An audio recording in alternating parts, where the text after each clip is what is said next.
egotistical, so unpredictable, here on the SNL Network.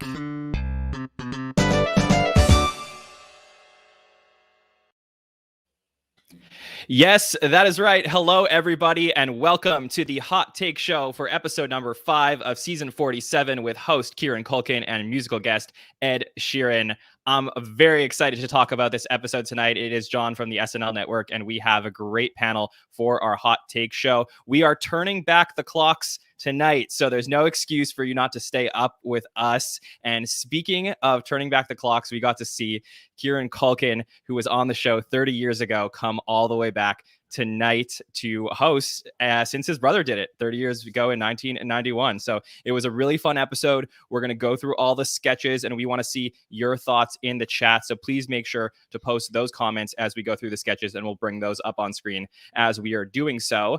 Let me introduce our panel that we have tonight. Joining us is the great Andrew Haskell. Andrew, how are you?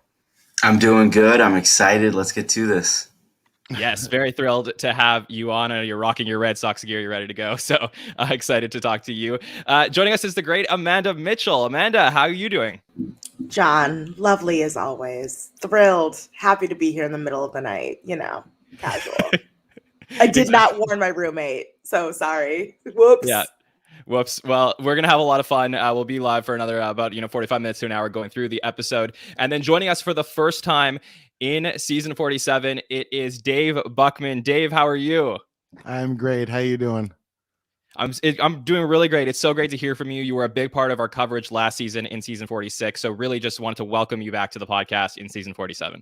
I'm going to apologize ahead of time for my cat who hates other people talking in the house. So if she gets unruly, we're going to have a hell of a show. Okay. Good to know. All right. So let's start things off with our hot takes for the evening. So this is a headline that you would wake up tomorrow morning and you would see about tonight's SNL or something unconventional. Haskell, give us your hot take for the night. Here's my hot take. This is going to be everywhere tomorrow. This is perhaps my favorite episode in a few years. I have given SNL a leash for about a year now of saying it feels like they're finding their footing post-COVID. Feels like they're finding their footing.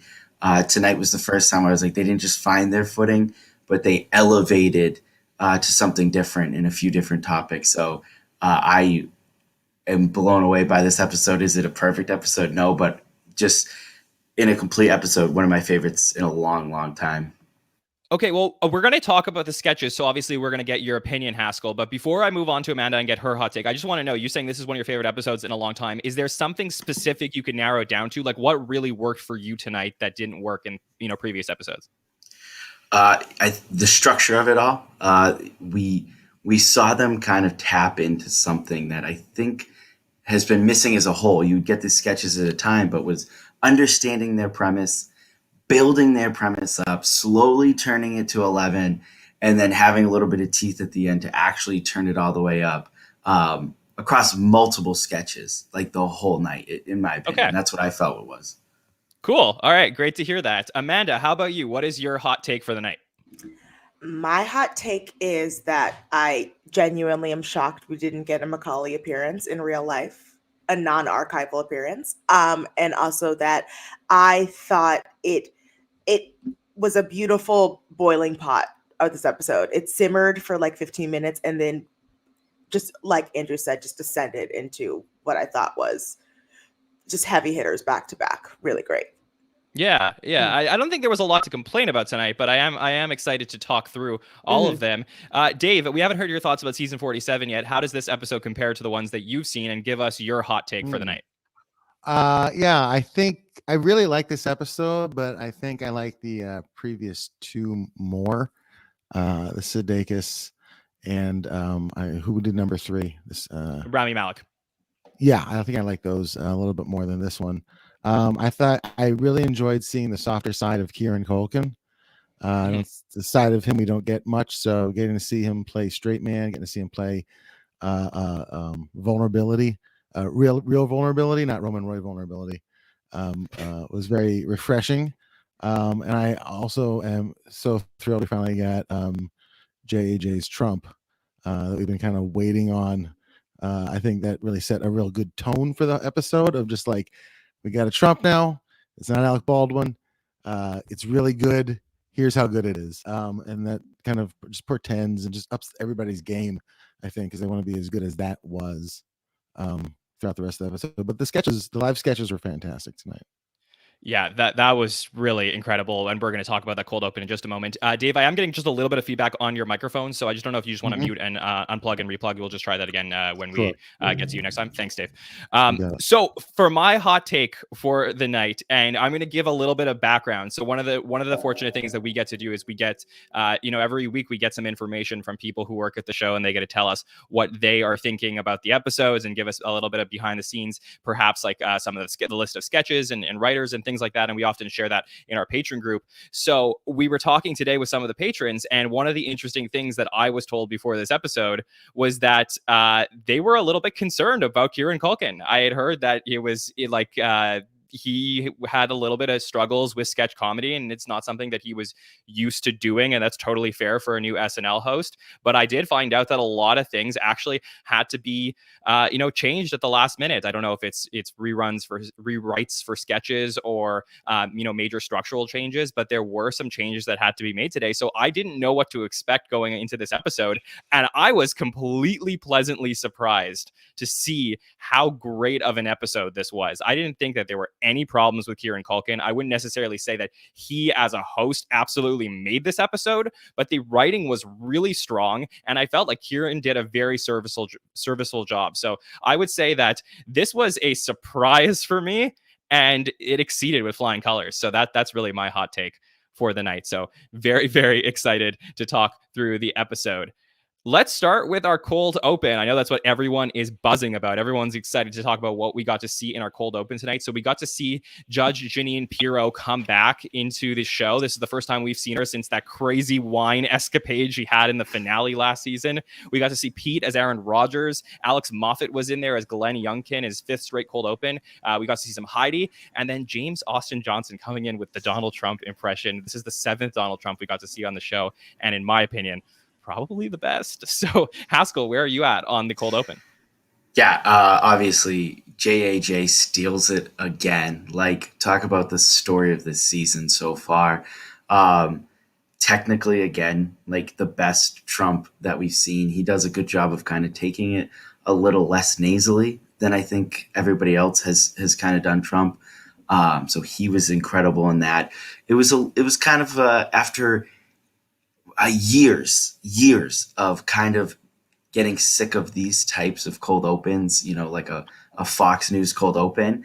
When it opened up to Fox News, when we first kind of lead in, it was almost like it's kind of like a little callback to kind of an era that's passed us by a little bit. If I had one concern about the cold open, it maybe went a little too long. JJ was the star of that. I think maybe they waited just a tad too long to get him there. There was also a really great moment in this cold open where when he comes on screen, the audience froze. Like, for a split second, I think the makeup was so good that the audience got tricked. I think they thought Trump was on the screen because there was like one clap in the audience and then a freeze. Like, nobody knew how to react. It was awesome. Like, I don't know what the audience thought, but they froze. So, a lot going on in that cold open. Yeah, there was a lot, and it did feel like there were some different concepts here working together, and maybe some worked a little bit better than others. Amanda, how did you feel about our cold open we got to see tonight? I didn't love it. Okay. But not because I just thought it was too long. Like, I thought the Aaron Rodgers thing was clearly a last minute add-on to like get really with the timely because they couldn't fit it into Weekend Update. Just things like that where I was like, ooh. But again, that impression, because I've never been impressed with Baldwin's impression of that man. And so like this, I was like, okay, I can get on board with you. It's easily on the show, it's the best impression we've ever had. The best I've seen in my life, no, but the best on this show, 100%. Yeah, I enjoyed it. Yeah, I felt like there was a moment, Dave, where I was watching this impression and I was so transfixed with what James Austin Johnson was doing on the show that I just almost fell asleep, like not in a bad way, like in just a pure, like watching this out of just like, oh my, if you closed your eyes, like you could just see it. And it was incredible. Yeah, it puts you to sleep because it was comforting that Saturday Night Live finally has a good Trump. Only 8 years too late. There was first of all, I'm just so thrilled that it wasn't the last Judge Jeanine that we're going to see Cecily. I thought we all thought A, she was leaving, and B, that was the last time we'd see that character. But I'm so happy she's back because it's one of my favorite impressions she does. Judge Jeanine fascinates me as a person to no end, as just an actual true life, actual character. She seems like a Batman villain to me in real life, and I just think she's such a weird. Like I love hate watching her because she's so weird with that it's very weird to me, but I love it. But Cecily had some really great lines throughout. I mean, really good, strong writing, straight talk, because I never talk gay. When Trim goes, I keep my ears sealed so nothing comes in or out. And the movie's rotten, just ask the tomatoes. Just really sharp joke writing throughout the whole thing. And this getting to see J.A.J. getting to do that run, which he's so good at that stream of consciousness. I'm glad that they kind of figured out a way to take his stream of consciousness Trump, which he's so good at, and so usually improvised, and turn that into, and just find a way to work that into the sketch, which is great. It's using a format that we've all seen on cable shows or sports shows, and just be able to loop it back around to what we're talking about and get it back to Virginia each time is fantastic. So I wish I could commission a 60-second run of that every week from him. Yeah, I think that. Oh, sorry, David, just saying a little bit of yourself. All right, sorry about that, guys. So I think that the thing that really surprised me about this whole thing was I just got to thinking to myself, Haskell, like, tell me if you agree, but like, there is an alternate universe where James Austin Johnson comes on the show 5 years ago, and like, how different does SNL look in the last 5 years if the J.A.J. Trump impression is there instead of the Baldwin one? Yeah, I was thinking about that while watching this, and it definitely would have been, to have him have such a good technical impression would have been great during the presidency. But I also look at it the same way as like having Sudeikis's Joe Biden when he was vice president. Like, I almost feel like where SNL was and where a lot of the country was when Alec Baldwin was doing Trump, more so at the beginning. I think a lot of people soured on it by the end, but it needed to be very cartoonish and over the top, and it kind of spoke to a lot of people who felt a certain way. And now that we're past the presidency, now I think it's the right time for this very, very technically sound impression. Yeah, 100%. And I was wondering if we would ever get a Trump impression on the show again. I didn't know if they would want to go like dip their toe into the water on something like that. But clearly now if they ever need one, they have one. So I think we can officially write off Alec Baldwin ever playing Donald Trump on the show again. I think that we can, write the epitaph for that at least. So that was an interesting note as well. And the other thing I'll just say about the cold open before we move on is the Aaron Rodgers stuff. I think that there was a lot of potential to do a lot more there. I think that was like a really big story, obviously, in pop culture going along with Aaron Rodgers, basically like misleading the public about him taking a COVID vaccine, and putting Pete as Aaron Rodgers is certainly buzzworthy. Do I think they could have done more? 100%. So that would be my one 2 cents criticism about something like that. Let's talk about Kieran Culkin. So Kieran Culkin shows up in the monologue, and we get to see Kieran come in, and he's excited. He's ready to go. Amanda, can I start with you on this one? How did you feel about Kieran Culkin's monologue? I am loving these, not like stand-up comedy monologues, but just like love letters to their loved one monologues, and like looking back on like their careers, the nostalgia, that's like, especially with Kieran tonight and Jason Sudeikis last week, it feels like they're leaning into this very, I don't know, wholesome kind of sentimentality, which feels very off base for SNL, but like I'm very much into it. And I could like, now that hearing what you said before about what you heard from like preparation, he was so nervous in this monologue. He was so nervous, and I was like, oh, I can tell. Like this is a man who is not used to this style of acting and performing. But in the end, I thought it was charming. I thought he did a great job, and I loved that suit. Let's talk about it. Yeah. And look, I don't want to overstate this because this is something that is probably pretty common. I mean, I think that there are a lot of people who come into SNL and like sketch comedy is not their forte. So they maybe just don't necessarily, get to a point where they're fully ready for the show. But I didn't feel like that came across at all. And it seems like none of the audience did either. So just because, you hear things here and there doesn't mean anything for the quality of the show. So I just want to say that I am super impressed with everything we did get to see from Kieran tonight. Dave, let me go to you. How did you feel that Kieran did in his monologue tonight? Let me just sorry, Dave, go ahead. Yeah, I thought pretty good. I think the weakest one of the season so far, as far as monologues go. But I do love it when an actor who's been like around for like a really long time finally gets a good A+ project that gets them on Saturday Night Live, and then they get to kind of feel all that love we've had for them all these years that they probably never gotten from a live audience before. That always makes me feel really good. I feel like that happened tonight, that people got to like put some love on him for all the good work he's done for all the, not just for Succession, but for all that. I really want Adam McKay and him to collaborate on a Martin Scorsese project. That to me is my dream project, is him playing Martin Scorsese and Adam McKay writing that. But it was okay. I mean, I'm glad they just got that Macaulay Culkin episode thing out of the way. Nice setup for the good nights. For later on in the night when they picked him up. That was really sweet. Yeah, it was really sweet. And Haskell, I mean, 5th monologue we got to see in a row where there's no cast members coming into the monologue. It is definitely a very interesting trend that SNL has decided to go for in season 47. And yeah, I just thought he was a lot of fun. How did you feel about the monologue? Yeah, and I think Dave mentioned this kind of in our opening thoughts, right? It just served the purpose of Kieran Culkin being like, yes, you know me on TV for playing this really shitty character. I'm like a nice guy, and look at this video of me when I was a little kid with my brother. Like, I'm not my character. I'm a nice guy. We're gonna have some fun tonight. I do like when we get to throw back. One of the things I feel like SNL doesn't do a ton of, that I wish they only do it. Sometimes it feels like only when somebody dies. Honestly, is like kind of throwback to old SNLs. Jason Bateman had done it with the monkey thing. Was it last season or the year before, where they kind of threw it back to that. So I like little moments like that, this stripped away sort of monologue that they're doing, which feels like it kind of comes from this post-COVID thing. It kind of works for me right now, honestly. And when they go away from it and we have a big musical monologue, it's actually going to feel great again instead of feeling overused.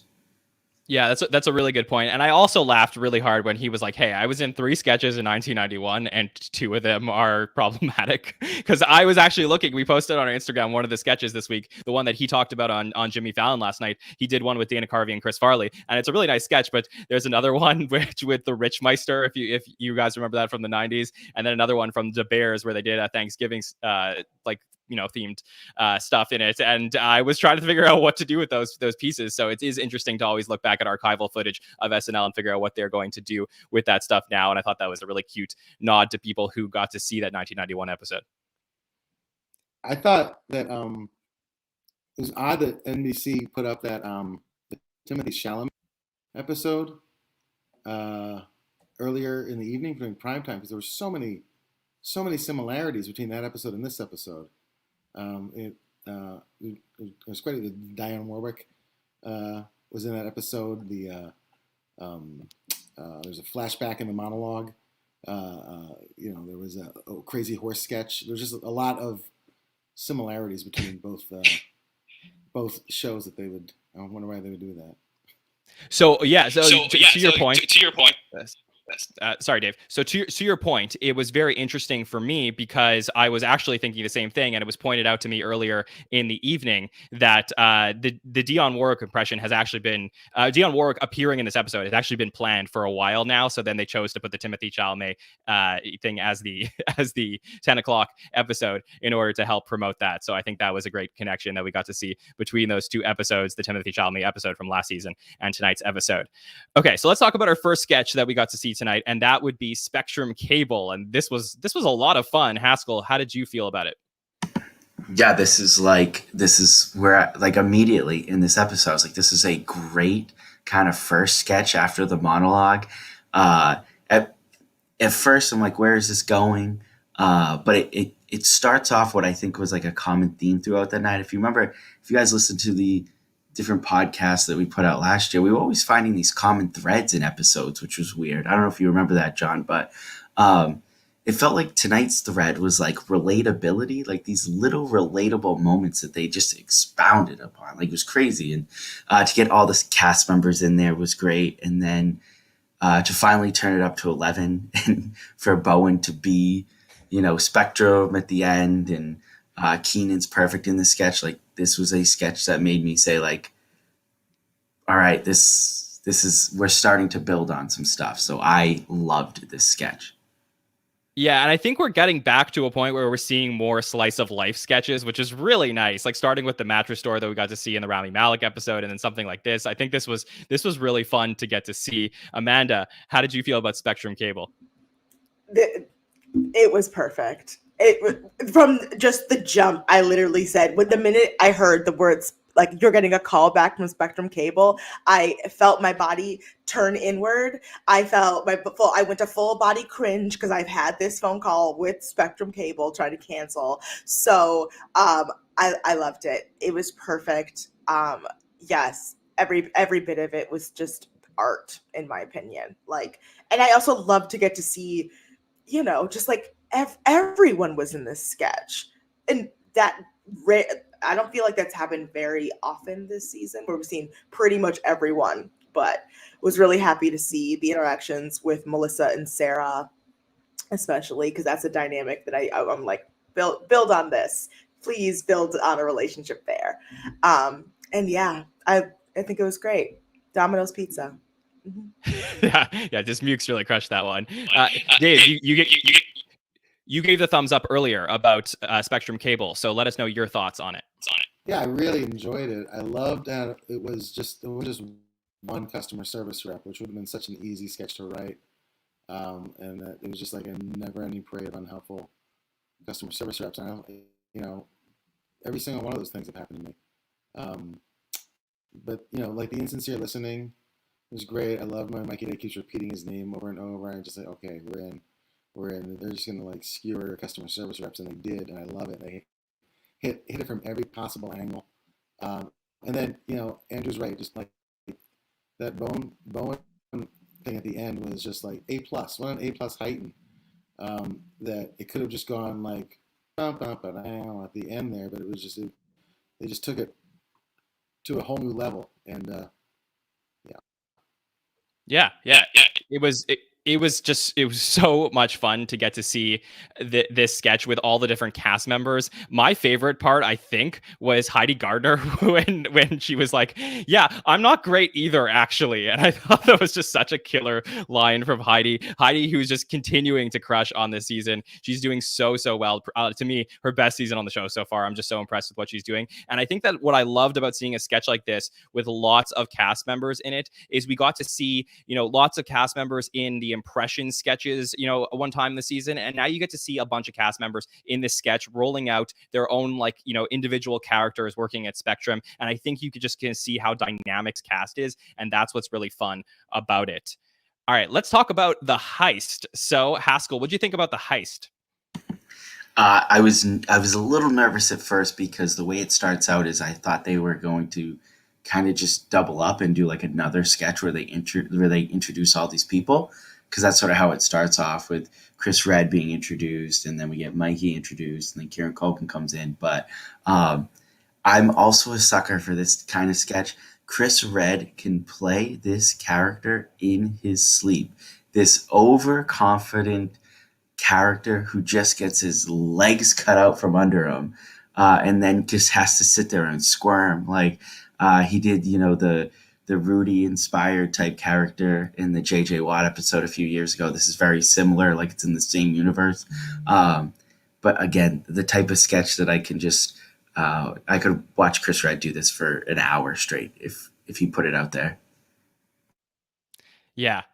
There was a lot of great Chris stuff here. I thought this was pretty well done, and it was good to see that, we got to see Kieran do really well in a live sketch, and then in a pre-tape he was looking pretty good as well. I was wondering if we were going to get something Succession related as the sketch started. I got those vibes a little bit, and then I did find out later that there was a Succession sketch that was cut at dress rehearsal. But I enjoyed this just as much. So Amanda, what do you think about the heist? I love when this show leans into pure stupidity. Like when it just says, we're just gonna do the dumbest thing that we can do. And I would watch this movie. Are we gonna get this movie? Can they make it? Can it be like the next MacGruber, please? Yeah, no. It was one of, oh my God. I love Chris Redd so much. And I especially love his that wide-eyed overconfidence. It's like ignorance, but he's gonna wrong but strong his way through everything. And my favorite sense of humor is saying that I can do something and then somebody being like, oh, can you grab that? I'm like, no, and then I hand it to them. So this felt very much in line with everything that makes me laugh in life. So great sketch. And there's so many great stick shift jokes, because I think if you are an automatic driver and anybody who drives stick shift, you are consistently making fun of them. So I think that this was just such a perfect premise for that. Dave, what did you think about the heist? I thought it was just okay. It wasn't amazing for me. I like Fred Flintstein. I thought I could see this as a recurring bit, with typewriters and landline phones and VCRs. Definitely see that coming down the pike. But again, I feel like I've seen this many times. This character from Chris Redd, and I feel like I do love him. I do love this character, but I just feel like I saw it coming. As soon as he got in the car, I knew exactly what was going to be happening, and nothing really changed that up for me for the rest of the sketch. But I feel like it's so interesting, because I thought the pre-tapes last year were so much better than the live sketches, and this year I think the live sketches have been so much better than the pre-tapes. I wonder if that's obviously the writing staff turnover, but that's my hot take on that. That is such a good point, and it's so great to think about. And you're so right, Dave. The new writers have come in and totally reinvigorated the live sketches that we've gotten to see this season. And I think that's overall why people are starting to love season 47. It's just because we've been missing this high quality live sketch stuff for a few seasons now. So it's really impressive to get to see that. And I mean, speak of high quality, I absolutely loved what we got to see from the men's room tonight. Sorry. I don't want to skip ahead. Sorry. I just I skipped in my head because I was excited to talk about it. But I also want to talk about Dionne Warwick talk show. So let's start with that. We'll talk about, we got to see Dionne Warwick actually appear in the Dionne Warwick talk show tonight. So, praise Dionne. So happy to see her come in there. We got to see some impressions, and really just having Dionne Warwick sing with Ego Nodum was really exciting. Amanda, can I start with you on this one? Tell me, how excited were you to see Dionne Warwick on the show? If you didn't hear me scream, you're lying. I screamed so loud in my apartment. I know my roommate's home, and I'm shocked she didn't come in to ask me if I was okay. And we're gonna have a talk about that later. But this was perfect, and I also loved seeing Ego, who's normally so brave and daring. As soon as she had to duet with Dionne Warwick, we saw her be like, oh, I don't know if I can do this. I don't want her to be upset with me. I loved this sketch. I love it every time, but this one was a special one. And I always wonder, when they do an impression and then the celebrity comes in, does that mean the sketch is done forever? You would think, but I actually was asking that, so I'm glad. But I'm apparently you would know of all the people. So, the correct answer is yes, but I do not think that is what SNL has abided by for years. So that is what's supposed to happen. But that's by my rules, that would be my rule. But me too. This was a highlight of the evening for me, in my opinion. Yes, probably my favorite. And I apologize, everybody. It's late. I didn't mean to skip the sketch because it's a really fun one to talk about. So we're gonna talk through it. Dave, what did you think about the Dionne Warwick talk show? So excited. It's one of my favorite recurring characters that SNL has right now. It's one of my favorite Twitter accounts. If you haven't gone out and read the real Dionne Warwick's Twitter account, it's A+. And if I'm being honest, one of my favorite singers too. So happy that the sketch comes back. A lot of the guests were, I guess, they must have thrown this together last minute, because I think a lot of the Miley Cyrus was not great, not one of Chloe's best impressions. The Nathan Ula, the doctor bit that Andrew Dismukes has, there's a recurring bit of getting cut off, who was also in the Chalamet episode. Jason Mraz just seemed like it kind of looks like Jason Mraz. There was no take. There was no take on Miley Cyrus, which is why I like Vanessa's better. And there's in the Post Malone. It's funny just to get rid of him right away based on his looks. Send him back to create Spooky Town, USA. But then Dionne Warwick, legendary. I love that Ego is at the point where she gets to have one of these moments. It's like that's the mark of a veteran cast member with a character that is connecting with the audience, and you get to have the real person come on, like Jim Brewer gets to meet the real Joe Pesci moment, which I love. I love that one too. I do like those moments. I know people are like, oh, it's kind of hack way to finish a sketch, but I do love those moments, and I've been waiting for this one for a long time. So very pleased with Dionne Warwick. One of my favorites of the night. Just that moment singing together. Yeah, I really think, honestly, that is what, if we're going to take anything from this episode, there were a lot of really great sketches, but I do think the moment of Ego and Dionne singing together was just like a beautiful moment that people will remember for a very long time. And I'm sure when Ego's done being a cast member, she's always going to remember that moment as well. Haskell, how did you feel about the Dionne Warwick talk show we got to see tonight? This was like the exclamation point on this sort of bracket that I put around this first half of the episode, which is like, what SNL should look like a good cold open that's topical with a good impression, then a monologue. Then we talked about that first sketch and why I loved that, a good pre-tape. And then you have this sketch where you have a really great cameo. And not just that, it's funny, but then you have this nice touching moment where everybody can sit there and be like, that's a nice moment. Like if you can bracket that and start every SNL episode like that, like that's what it's supposed to look like. So great moment. The Dionne Warwick cameo really saved the Dionne Warwick show for me, because if she had never cameoed and I never saw that sketch again, I honestly don't even think I would have realized that it never came back. It's for an impression basket sketch. I don't feel like we've ever gotten like the best impressions out of it. And I think Dave was kind of talking about that a little bit. But none of that matters because you got a wonderful cameo and like a nice sort of non-comedy moment there.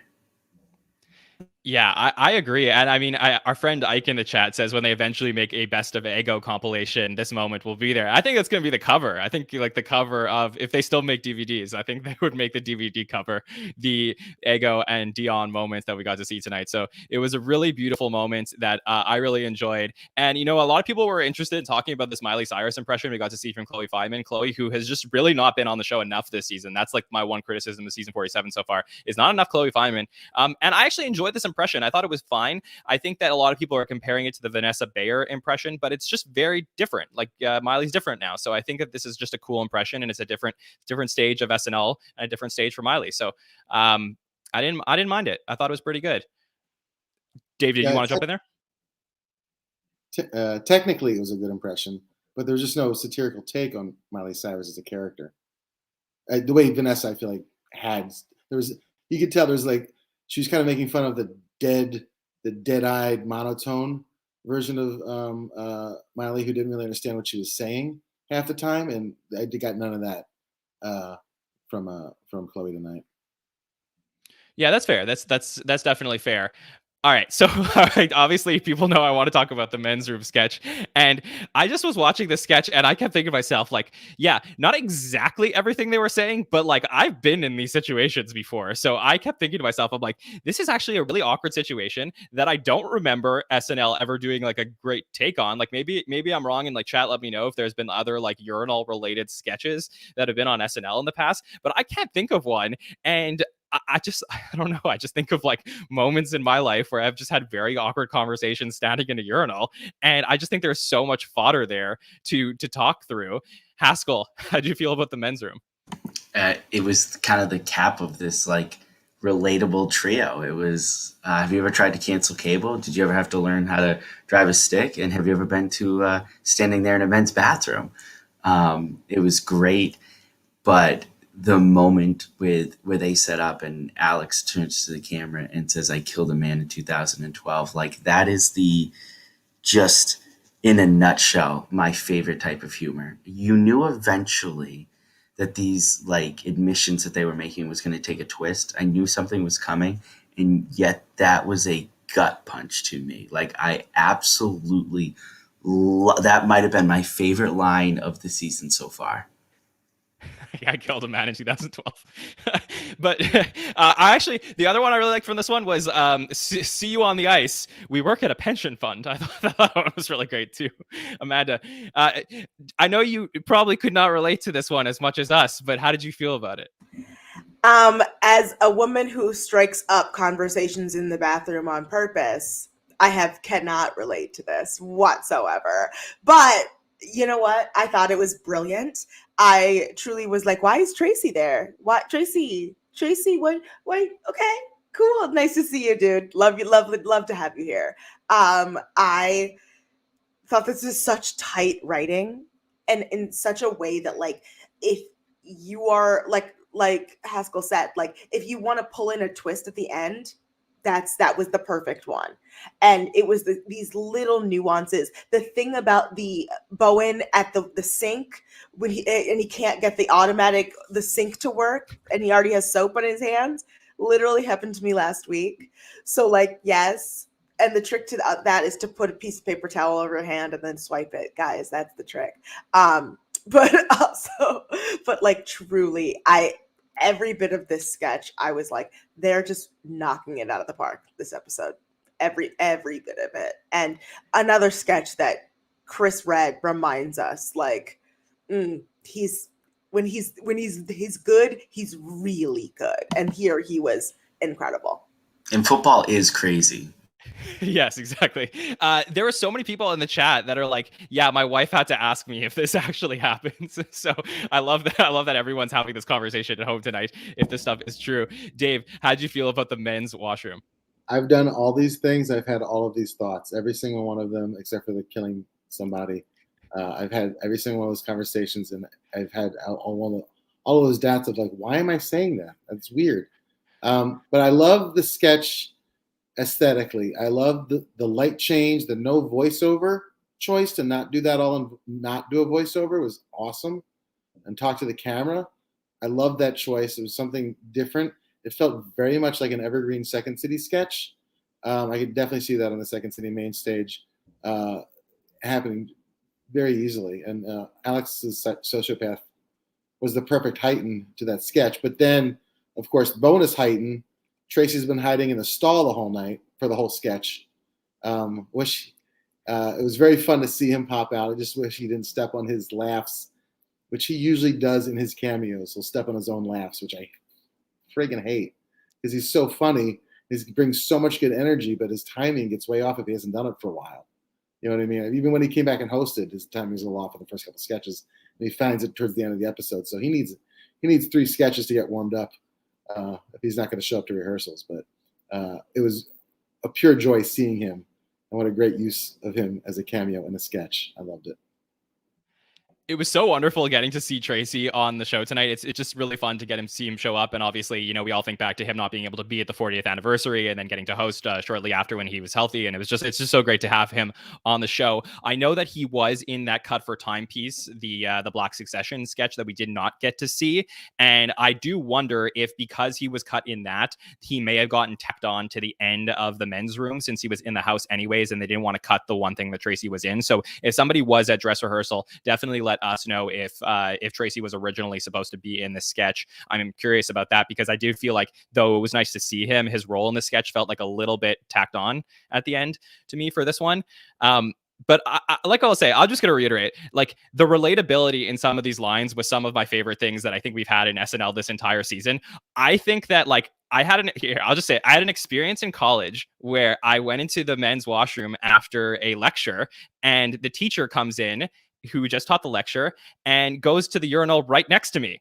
And we got to see that on the sketch. And he turns to me and he says, "Hey, John, what did you think of the lecture?" And, like, while we're peeing. And I couldn't pee. Like, I didn't know what to do. I was absolutely panicking. And every time I was watching the sketch and the experiences in the sketch, I kept thinking back to that moment. So I'm sure that other people have experiences like this. And I'm just going to say, as the host of the show, I felt like it was important to share mine, to say that I'm with you all when we got to see this sketch tonight. So this was a lot of fun, and I'm excited to talk about this more throughout the week. All right. Next up, we got to see the jockey. So this one was interesting. Dave, can I start with you on this one? What did you think about the jockey? I didn't like it. I didn't like this or the Timothy Chalamet horse sketch. I didn't like either one of them. Maybe it's horses. I don't know. But I didn't know what it was. I didn't know what it was supposed to be. Was it a preview for a movie? Was it a ska music video? Was it a satire on 90s skating culture? Was it just another weird horse pre-tape? A Tony Hawk homage? I didn't know what it was. I didn't know what they were trying to go for, and I didn't relate. Yeah. And thank you, by the way, everybody in the chat who's saying that they had similar experiences to me. I appreciate that. But Amanda, yeah, this was like people are saying, a little bit of a swing and a miss. And we were all riding such a high that I almost feel like the high of the night actually continued into this one, that I didn't necessarily realize how much this didn't track as maybe it could have. How did you feel about the jockey? Yeah, it wasn't the strongest, but the thing is, I kind of got the premise, but I just didn't know why. Why in 2021 are you doing this sketch and not in 1998 when this would be relevant? Like, it felt just very, we have Kieran Culkin and he's notoriously not the tallest of men. So let's do a jockey sketch, but have him also be a punk band singer. And, but also I do love the concept of like riding on top of a horse. Like, I really, like, I know that would kill you so fast, but I did find that like that amusing. But other than that, this kind of left my brain until you said the words "the jockey." So that's how I felt about it. Yeah, Haskell, I know we're similar age demographics. I don't know if you can relate to this reference, but I just got like Aaron Carter vibes from Kieran Culkin, like Aaron's Party. Like, I really felt like that was something that I was kind of seeing in this sketch. How'd you feel about the jockey? Yeah, I think that's sort of why there's this disconnect, because like it's funny that I was thinking of. Is that the one where is it Aaron Carter talks about dunking on Shaq in one of his songs, and the song is like a story? It'll come to me by the end of this, but that's where I thought they were trying to set up. Wait, jump in there, Amanda. Who is it? It's how he beat Shaq. Yeah, yeah. How he beat Shaq. It's very important that we make that clear. And it's sort of like the story is the song and stuff. Like, I feel like that's what they were setting up, but it does come across like the beginning of a movie. When he shows up in the wig, I thought for a second they were going to do a parody of like, this would have been an early 90s movie starring Macaulay Culkin, and I got really excited. And then the song was just good enough to like keep me, like, I was like, okay, I'm not totally into this, but the song's catchy enough to keep me going. Interesting. Dave, did you want to jump in on that? I totally agree. I just that one moment of I bet you're wondering how I got here, record scratch. I thought we were going to see how he got there, and it didn't make any sense how he got there. Right. Okay. Well, at least we got a lot of great stuff up until that point. We got to see some music from Ed Sheeran tonight, who I thought was really, really wonderful. Then we got to a weekend update, and we got to see Kenan Thompson as Ice Cube, and then we got to see Cecily as Goober the Clown. We had Kyle Mooney, who was cut at the update desk tonight. I thought that there were some really interesting parts here. Just from a technical perspective, I do wonder if Cecily's Goober the Clown, we're going to end up getting the dress rehearsal version on YouTube, because the squirting of the flour went into Colin's lapel mic, so his microphone was messed up for a lot of this. So I thought that was just like an interesting technical note. I know some people like that stuff. Haskell, let me start with you. What did you like from Weekend Update? That Cecily Strong performance was incredible. I thought this kind of blurring the lines between she's a character, but it's also a character on Update, but also we know it's Cecily Strong. That worked 1,000 times better than when Kate did it, as you know, when she did We Notice. I thought it worked incredibly better. Maybe it was just the raw sort of topic that we were talking about, and you could literally hear the passion in Cecily's voice and sort of I don't, just sort of like at her wit's end, and it came off so much more natural than when they've tried it before. That was an absolute show stealing performance on the Update desk from her tonight. Yeah, it was incredible. Amanda, how did you feel about it? I love Cecily Strong so much. I don't know if you all read the essay. I think it's an essay from her book, or it's an essay that led to her getting her book deal. But it's on New York Magazine about just all the things she dealt with last year. She is such an incredible writer. You know she wrote this. And this is the kind of thing that she probably wrote in 10 minutes and got 0 edits on, because it was perfect. It was so sentimental. It was emotional. She is such a good public speaker and a comedian on top of that. And I was so affected by this. And in general, it's like you can just feel the pure exhaustion. Just the like, I don't know how else to explain this to you, but here I am doing it in a clown costume kind of energy, which I just love her. This is a home run for her tonight, and I cannot wait for this video to go viral in a few weeks on TikTok. 100%. I think that one of the nice things, Dave, that we get to see, in the Cecily piece is that, there are elements of, her personal writing in this, as we said. And I think that that's not something that we always get from Cecily characters. Oftentimes we get to see political impressions on Weekend Update. So it's a much different, it was a much different scope tonight that we got to see from Cecily. So that contrast between the piece that we got to see tonight and what we usually see was really fascinating for me. How did you feel about it?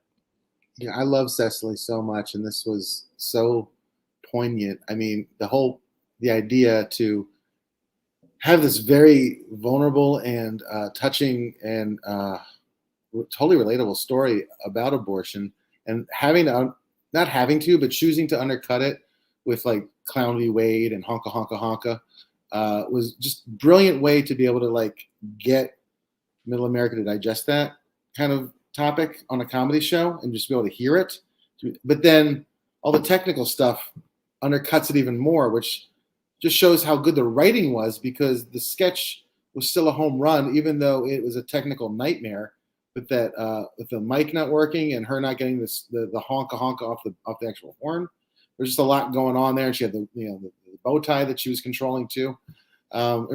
Technically, it kind of fell apart, but the message still got through that. That just shows you how strong the writing was and the performance was, that it can still be a home run, even though the technical stuff wasn't working for her. I just thought it was so good. It reminded me of, I don't know why this line of dialogue has been in my head for years. I know it was Cecily Strong during a Weekend Update piece from a couple of years ago, probably saying, we're just women trying to live our GD lives. And I don't remember which Weekend Update piece that was from, but it rang true, and it's been with me ever since. And this will be with me for a long time as well. I love when Cecily goes there and is real in a way that I don't think Kate can get to, because she's so like behind her characters, where Cecily is front and center in front of her character. She uses her characters as a thin veil, whereas Kate kind of hides behind her characters sometimes. So I love when Cecily just takes us there. Yeah, really just truly wonderful stuff from Cecily tonight on Weekend Update. And I'm sure we're going to talk about this a lot more throughout the weekend, including our roundtable. So we'll take a look out to see if that dress rehearsal version or a less technically challenged version ends up on YouTube so that we can talk about that and fully grasp everything that she was saying, because I think it was just really powerful stuff that she was doing. Okay, so let's talk about the stuff we got to see after Weekend Update. And we started with Wake Up Rhode Island. Amanda, can I start with you on this? How did you feel about Wake Up Rhode Island? I fully forgot about this until I was like, wait, what? Yes, this was what? Okay. I have thoughts on this sketch. It wasn't the strongest, but it was a great. We're back from Weekend Update. It's the post Weekend Update sketch. It was a great return from Weekend Update sketch, which is, the bar is kind of low for that.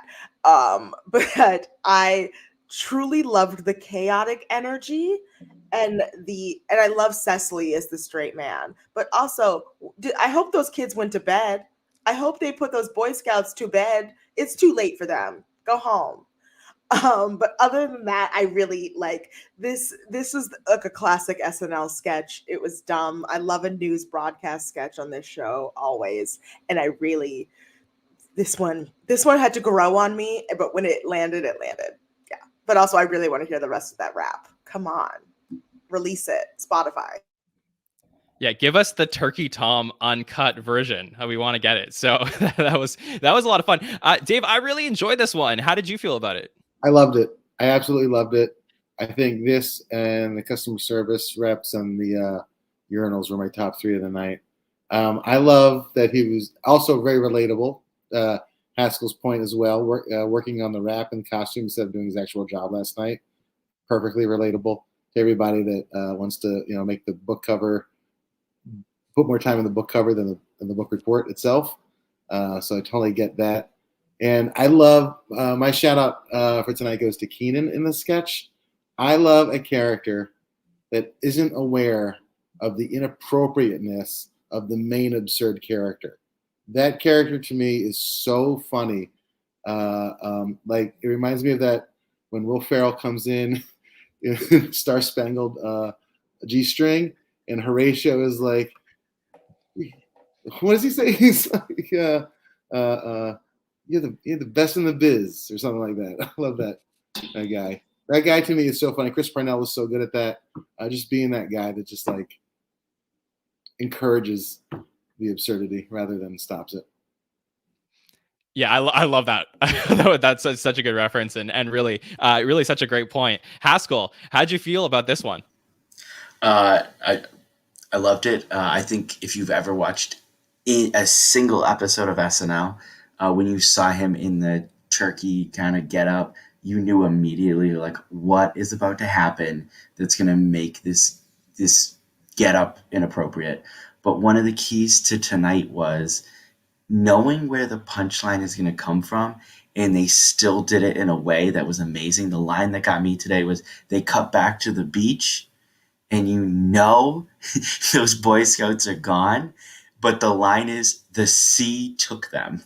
Like that just got me. Like it was again. I knew it was coming. I knew those kids were gone in that sketch, but the perfect lining of the sea took them.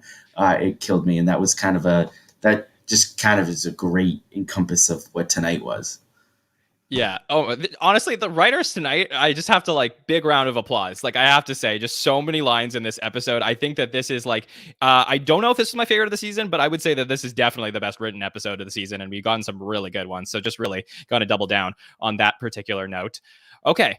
We also got to see the return of Please Don't Destroy. And I know we got a couple of these cut over the last few weeks, but it was really nice to finally see these three guys back on the screen. And we got to see one of their pre-tapes. So, Haskell, how'd you feel about the return of Please Don't Destroy? It wasn't as strong as the first one. And the weird thing about these guys is I get it's a little different than Lonely Island and even the guys from Good Neighbor, where you're like, oh, I think I remember these guys from online. Please Don't Destroy. We've been watching these guys online on TikTok on all this stuff for 2 years now. We know their material. If you follow comedy, So it probably hurt a little bit that I've seen so much of them that this didn't stand up as much to some of their other material. But in the same breath, I don't care. I just want to see them getting some time. They are going to have to adjust their act to SNL, and I think we're seeing that. So if it's going to be what is a C plus or B from them, I still want to see it, and I still love their energy that they come with. They turn that little office that they're sitting into this absolute like madhouse with very minimal props, very minimal going on, just this like frenetic energy that they have. So a B. A B for me on that one. Yeah, Haskell, my question for you is, do you think that this relationship between Sarah as Angie the X and John Higgins is part of the SNL cinematic universe now? I think we can will it to be. Yeah, I feel like we have to see this one again. It'll be interesting to see if there is more of an insular universe in these, as we got to see with some of the Leslie and Kyle stuff throughout the last 10 years. Amanda, how did you feel about the Please Don't Destroy pre-tape? This didn't feel like a Please Don't Destroy pre-tape. It felt like a Whitest Kids You Know sketch. And I don't know how else to describe that.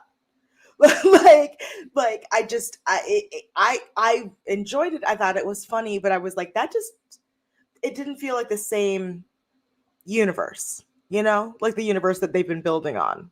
And so that's my main complaint about it. It was nice. It was nice to see Sarah. It's always good. Yeah. And that's it.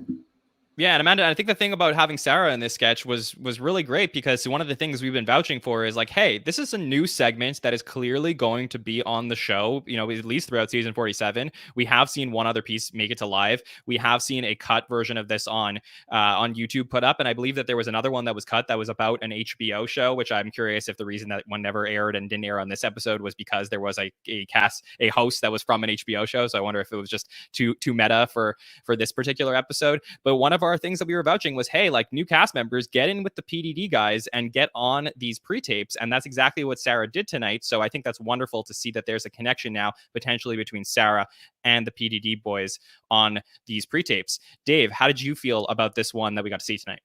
I like it. I follow comedy, but I wasn't really aware of these guys until they're on SNL. And the PDD universe, for all intents and purposes, has now been co-opted by SNL, as was the Good Neighbor universe, as was the Lonely Island universe. So whatever canon there was is now SNL fodder. So that's the official timeline now. So whatever canon they had going into this, it doesn't exist anymore. I thought that was Melissa, not Sarah. So I have to go back and watch that.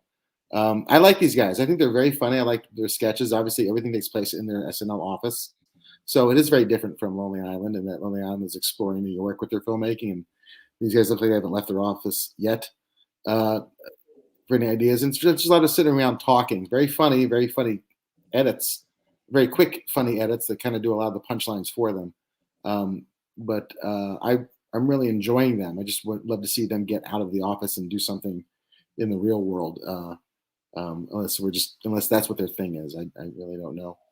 But they're doing it very smart. Like, they're kind of how do we introduce these guys? Because I know they were being considered for the cast.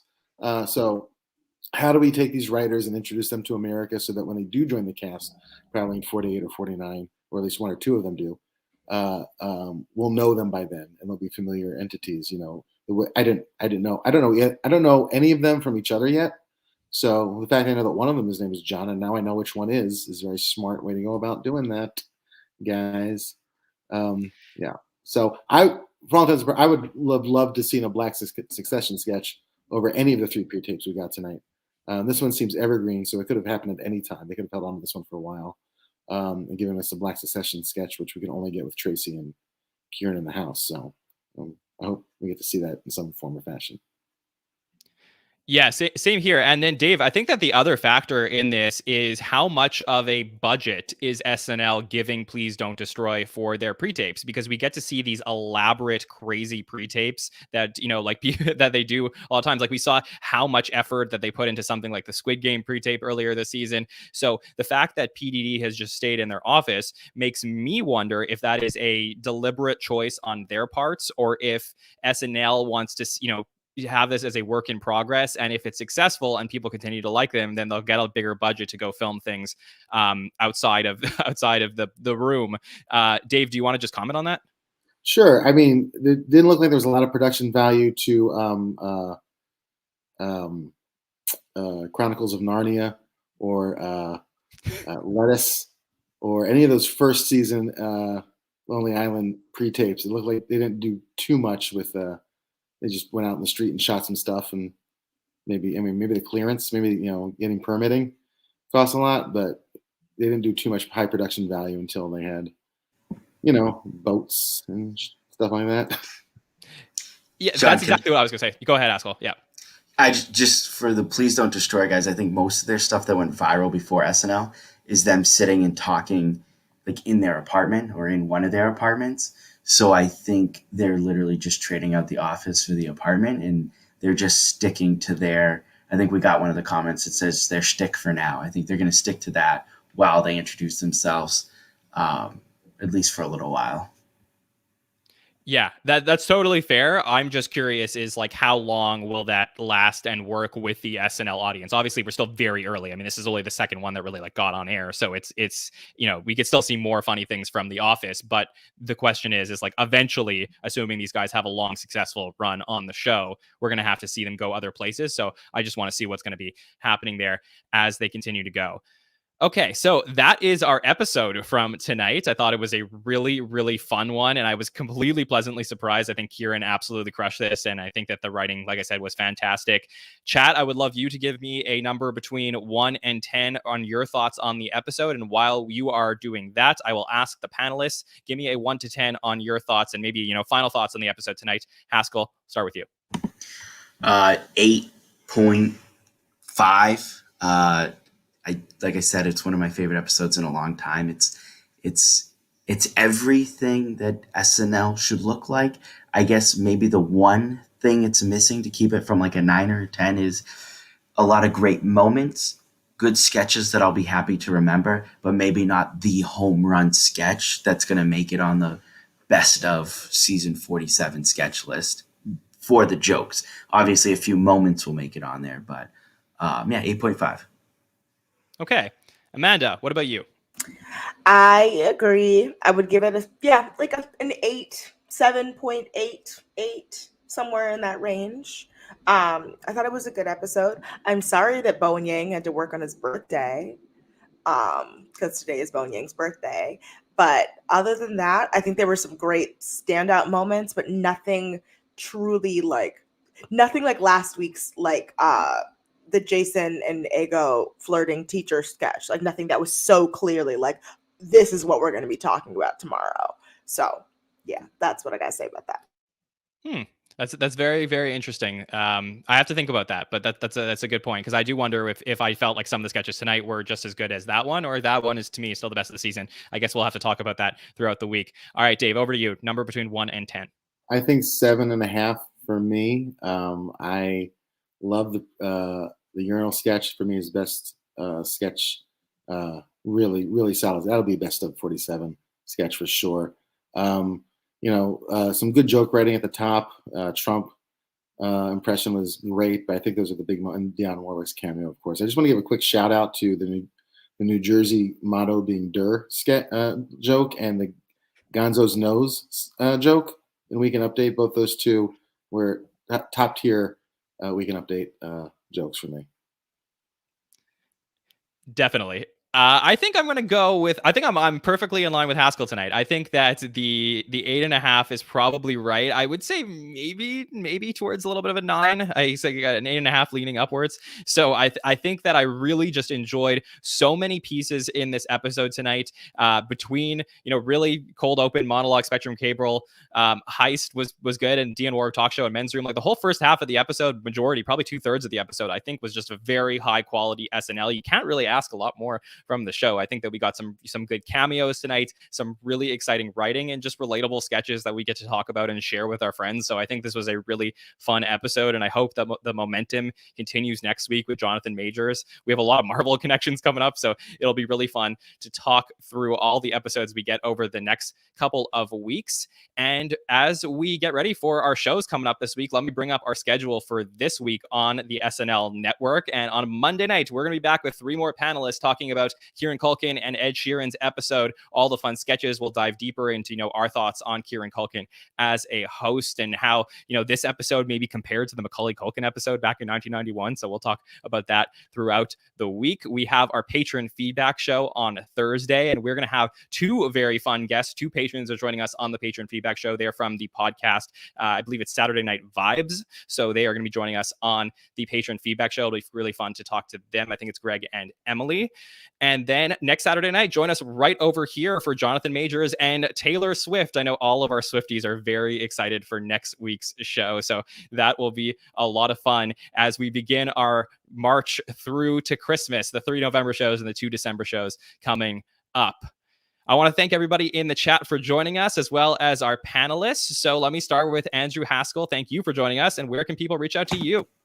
Thanks for having me, John. So typically I like to plug Twitter and my different stand-up dates, but I just had a Superfans episode air on Monday, and you can get all that stuff. Go watch that episode. I have to plug my TikTok. You can find me at Andrew Haskell Sketchy. And the reason I have to do that is I got a text from the Jon Schneider today complimenting one of my TikToks. Like I got to use that momentum. Go find me on TikTok. Go like it, share it, do whatever you do that makes it go viral, and I'll appreciate it. And of course, I am super appreciative of everybody that joins us on these hot take shows. Yeah, I gotta give credit to where it's due. It's there's some really good TikToks. And by the way, you reminded me. Speaking of shows that we just did, I have to shout out a show that we did just this past week. We launched SNL Stories, which is the first episode of this new podcast that we're doing, where we're going to speak to people who have been at Saturday Night Live, whether it's former cast members or people related to former cast members. And we got to speak to the great Judy Belushi-Pisano this week, the wife of John Belushi, and she got to tell us a lot of really fun stories about John's time at the show and his relationship with different cast members and just behind the scene moments that we didn't know about, those first early years at Saturday Night Live. So check out that interview we have up on YouTube. It was really, really cool to get to talk to Judy and thank her for joining us. Amanda, always a pleasure to hear from you. Where can people reach out to you? Always a pleasure, John. You can find me on all platforms, TikTok, Instagram, Twitter at Loch Ness Manda, like it's in that little box down there. You can see it right there. You can read my work at Refinery 29. Yes, I have a new job, guys. Yes. And you can also go listen to this voice every week on my podcast about America's Next Top Model called America's Next Top Best Friend. Yeah. All right. Yeah. And Amanda is just like an amazing podcaster. So really, I encourage you to go check out her podcast. She's just incredible. So happy to have her with us throughout season 47. And Dave Buckman, it was such a pleasure to get to hear from you tonight. So much fun to get your opinions on season 47. Thank you for joining us. Where can people reach out to you and check out everything you are doing at Cold Town Theater? You can follow me at Dave Buckman or, at Cold Town Theater. You can join our Patreon, help us build a new venue in 2022. That'd be very helpful if you want to help get us there. We'll be having a big crowdsourcing announcement very soon for that as well. So thanks for having me. It's always a pleasure. Yeah, thanks, Dave. Really appreciate that. Definitely, everybody, check that out. If you want to follow everything we are doing at the SNL Network on Twitter, Instagram, or on Facebook, we're also on TikTok. A lot of work going into that. So just definitely make sure you follow us. You can subscribe to us on YouTube or on any podcatcher, Apple Podcasts, Spotify. Find me at Jon Schneider 24. And like I said, thank you for staying up late with us tonight. I know we got an extra hour of sleep, so I hope you all enjoy it as we move along towards the end of the year. So let's do it. Let's enjoy our night and celebrate what an amazing SNL episode this was. So have a great night, everybody. We will see